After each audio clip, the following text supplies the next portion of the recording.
The 2024-25 Champions League has now been underway for a few months, and with that being said, we are starting to see how the league phase table is shaping up, and we are also starting to see some very underrated players who in my opinion deserve more respect. In today's video, I have created a list of 7 players that in my opinion deserve more respect, and I would consider them as ones to watch throughout this Champions League. In today's video, I'm not going to be talking about the most famous players like Kylian Mbappe and Erling Haaland, but I'm going to be talking about some players that have been doing very well in this Champions League, but in my opinion haven't been getting the recognition that they deserve. So without further ado, let's get right into this video. The first player that I want to talk about, who in my opinion has gone severely underrated so far this season and especially in the Champions League, is Ederson of Atalanta. As you know, I do watch a lot of Serie A and I do support Napoli, but in my opinion, one of the most entertaining teams to watch throughout the last few seasons have been Atalanta, because under Gasperini, the way they play is very enjoyable to watch,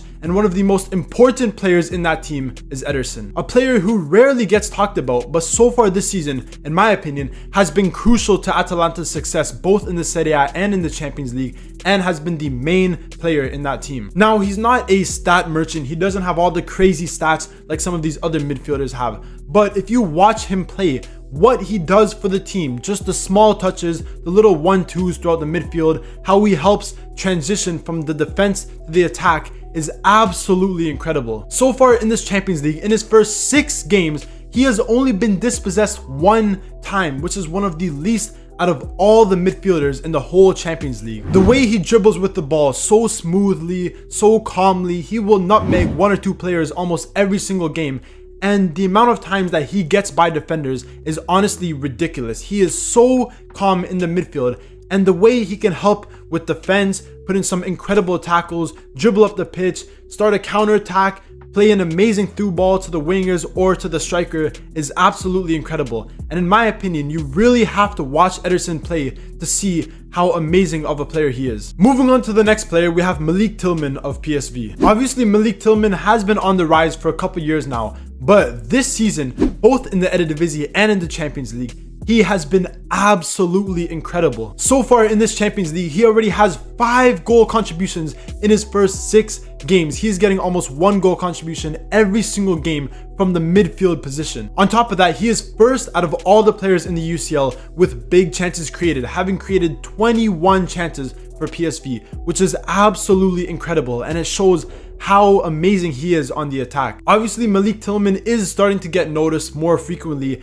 as of recent months, but in my opinion, it is nowhere near the recognition that he deserves. So far in this Champions League, he has not had a bad game. He's already won 2 man of the matches, and in my opinion, he puts at least a 7 out of 10 performance in every single game he plays, both in the Champions League and in the Eredivisie. The way he helps on the attack, pushing so far forward, getting so many touches in the final third in the box, putting in some amazing crosses, amazing passes. He is such an incredible playmaker, and in my opinion, he is very important for this PSV side. Moving on to the next player, we have a defender from Sporting, Gonçalo Inácio. I actually mentioned Gonçalo Inácio in a video from last season where I mentioned him as one of the best young center backs in the world, and so far this season, he's continuing his incredible form, but he's still not getting the recognition that I think he deserves. So far in this Champions League, he is in 3rd place for accurate long balls per 90, and mind you, this is playing from the center back position.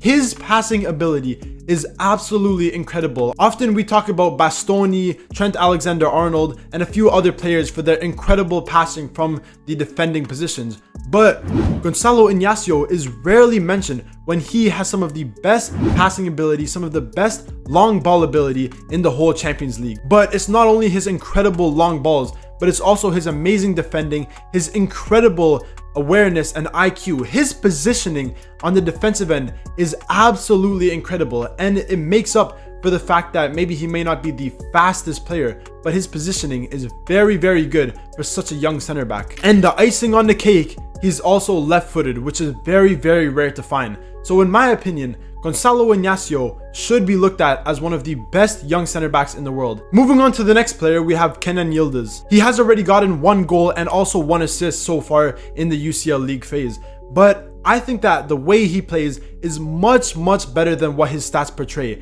His dribbling from the winger position is absolutely incredible. He is so hard to defend against, even just by watching him. The way he moves, his quick first step is absolutely incredible, and it makes it's so easy for him to get by defenders. We saw in Juve's last game against Manchester City where Kenny Yildiz was going up against supposedly one of the best right backs in the world, Kyle Walker, who did play pretty good, but Kenny Yildiz was absolutely incredible. He had a 100% successful dribble rate. He had 41 touches in the opponent's half. He was absolutely incredible, and obviously he did get an assist in that game, which Juve did end up winning 2-0. For a player that's only 19 years old, that's 1 year younger than me, I think he is absolutely incredible, one of the best young wingers in the world, and I think that he definitely has world-class capabilities. Moving on to the next player, we have Jamie Gittins. Jamie Gittins is another player who I did mention in a video last season, who I think is a very underrated player. Now, again, this season he has been getting a lot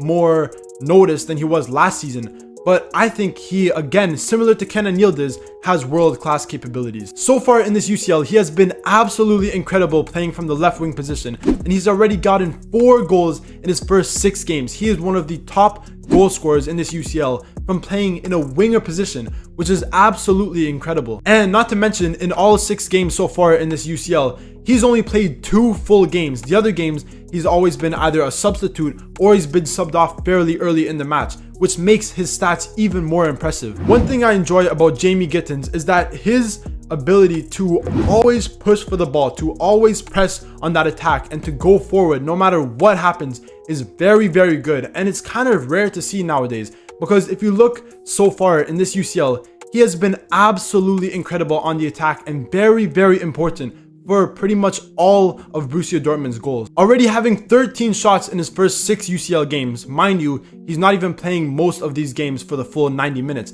is absolutely incredible. He's averaging over 2 shots every single game. His dribbling, his amazing pace, his amazing first touch is what allows him to get by defenders, allows him to get these shots off, and that's why he's already scored 4 goals in his first 6 matches. I think that Jamie Gittins is a very good player, a very young player, and deserves a lot of respect. Moving on to the next player, we have a little bit more of an unknown player playing for VfB Stuttgart, and it is Enzo Milo. Enzo Milo has really surprised me so far in this UCL, because before this Champions League, I never really heard of him. But the 22-year-old so far has already gotten 5 goal contributions in his first 6 games, scoring 2 goals and getting another 3 assists. His passing and pass accuracy as a young attacking midfielder has been very good so far this Champions League, already getting 236 successful passes, which is in the 97th percentile, and having almost 87% successful pass accuracy. Speaking a little bit more on the stats, he's already created 15 chances for VfB Stuttgart, which is very high amongst other midfielders. And in my opinion, without Enzo Milo in that midfield, I think Stuttgart would be nowhere near as good as they currently are so far in this Champions League. And they haven't been the best, but without him, they would be far worse. I think he is a very underrated player, but in my opinion, deserves a little bit more recognition. And finally, moving on to the last player, I've put Pau Cubarsí. Cubarsí is obviously a much more well-known player, coming up in the Barca Academy and now playing with their main team. He is, in my opinion, one of the best young defenders in the world. So far in this Champions League, he has been very good. Now, to be fair, in the last game against Borussia Dortmund, he did make a few mistakes and it wasn't his best game.